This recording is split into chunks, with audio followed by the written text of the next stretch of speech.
Hey,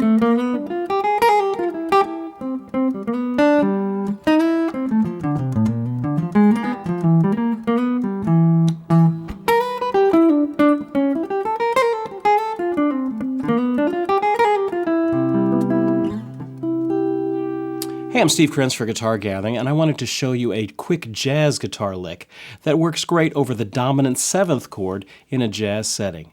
Now, there's a free PDF download of this lick and all the examples that I'm going to be playing in the YouTube description down below. This lick works perfectly over any dominant 7th chord in a jazz setting. It's the Swiss Army knife of altered dominant licks. So let's get into it. What is it? So let's say we have a typical 5-to-1 progression in the key of C, which would be a G7 to the C. Now, over the G7, I could play this idea. There's my lick. All right, so the lick starts on the 3rd of the dominant 7th chord. So in the key of C, our dominant 7th would be a G7th. Now, what's the 3rd step of a G7th chord? Well, G, A, B. It would be the note B. So this is a 3-string lick. So we're going to actually play it in 4 different positions on the guitar. So the lowest one I can start with is the 5th position, and you start on the 3rd of the dominant 7th chord, the G7. So I'm going to start on the B natural note. Here is the lick. I start and I outline the chord tones. Then I throw a few altered tones in there, the flatted 9th and the sharp 9. A little pull off there, and then I land eventually perfectly on the 3rd of the upcoming resolution chord, which would be a C major 7th. A 3rd of a C major 7th is the E, so I'm landing on the E. So it's the perfect lick. It starts on the 3rd, which jazz licks like to do. It guides you through some chord tones and a little bit through the altered tones, and then it lands you perfectly on the 3rd of the next chord, which is where I want it to land anyway. So we're going to learn this lick in 4 different string combinations. Let's start with the first note on the 6th string. So I've got my 3rd finger on this B, 1st finger on the D on the next string, pinky on the F at the 8th fret, 1st finger on the G on the 4th string at the 5th fret. That's the first half of the lick. Now I'm going to do a flat 9 with my 2nd finger, sharp 9 with my pinky, and I'm going to do a little pull off from the sharp 9 back to the flat 9. Pulling off from that pinky to the 2nd finger. That move right there is important because you're going to do that in every one of these string combinations. And then I hit the F with my 4th finger, landing back on the 3rd, the E, with my 3rd finger at the 7th fret. So if I do that all together.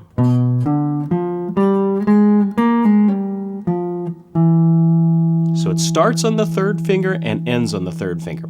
And notice that pull off from the sharp 9 to the flat 9. A little pull off there to give it a little bit of a spice right there.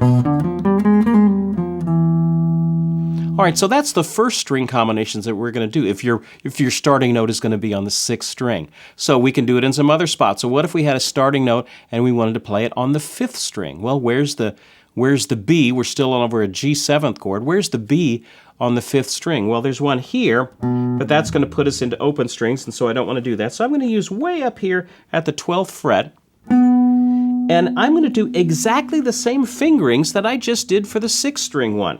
3rd finger, 1st finger, 4th finger, back to 1st finger, and then here's our little pull off, 2nd finger, 4th finger,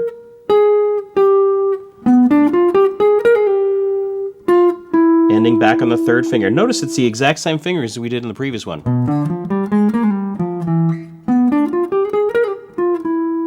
Okay, so now let's adjust it one more time.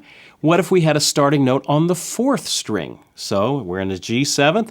The starting note is going to be a B note. Where's a B on the 4th string? That's going to be up here in the 7th position. And our B note, we're going to start with our 3rd finger, is going to be at the 9th fret.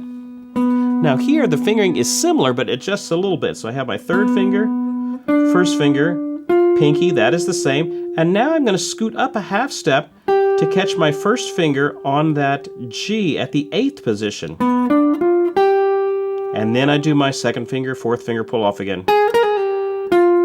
Third finger on the F natural to the second finger on the E. All right, we've covered it with a root on the 6th. We've covered it with a root on the 5th. We've covered it with a root on the 4th. Let's do the last string combination, which is starting on the 3rd string. So if I start on that G7, the 3rd of the G7, which is a B, where's the B on the 3rd string? It's at the 4th fret. But this time we're going to start with our second finger. So I have my second finger, first finger on the D, pinky on the F, just like I did before. First finger on the G, just like I did before. Then I have my second finger, fourth finger pull off. So everything is the same finger, except it just starts on the second finger. Now that we know the basic lick, let's put it into a musical situation. A typical 2-5-1 in the key of C, which is a D minor 7th to a G7 to a C major 7th. A D minor 7th, G7 to a C major 7th. So if you look at the page, second page there, I give you 2 licks. One of them starts here in the second position, and it goes like this.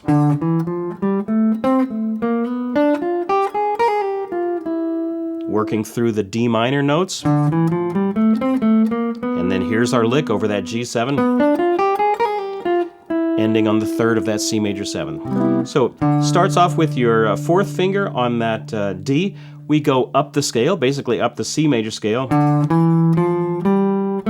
I slip up to the C there, back to the A, second finger on the B flat, and then I'm going to slide up to, with my second finger, now I'm in the 3rd position, and I play the lick. So I end up with a total line that sounds like this. A perfect little jazz lick. All right, now that we know the lick, let's make some music with it. I put together a little bit of a track, which is a D minor 7th to a G7 to the C major 7. All right, so let's apply this lick now. Here we go. There's the D minor 7th.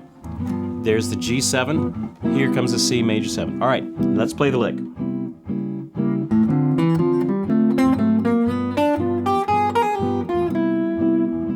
Let's try it one more time.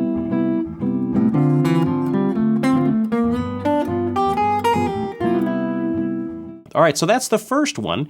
Let's take a look at the second one. Let's try a different set of strings. The first one, we kind of did an ascending line. This one, second one on bottom of page 2, kind of does a descending line. So here's that lick.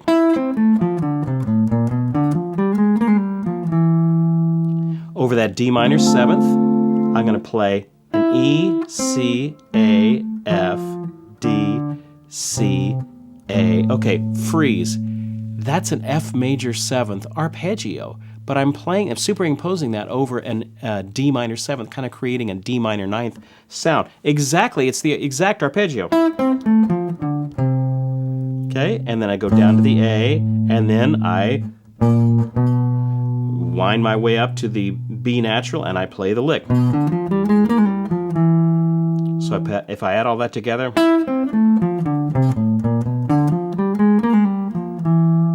okay, now let's put this second lick to work in a jazz setting. So let me put our track back on again.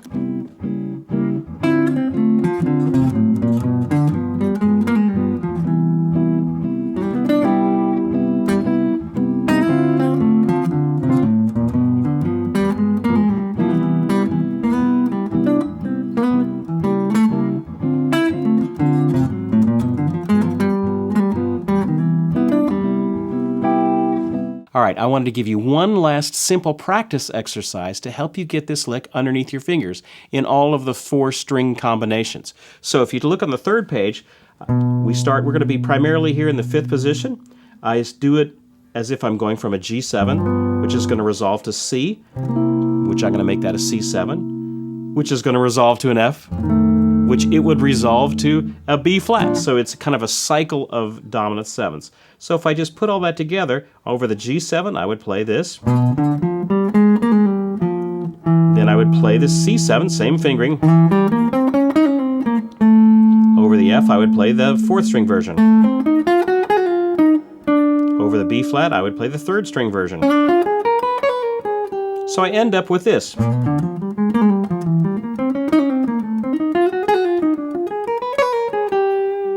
it's just a nice way to practice the 4 different combinations of that. All right, have fun experimenting with these ideas in your own playing. Twist out of them some different ways. See if you can squeeze out some different licks of your own. Hey, I'm Steve Krentz for Guitar Gathering. Thanks for joining me for this quick guitar lick, and we'll see you guys next time.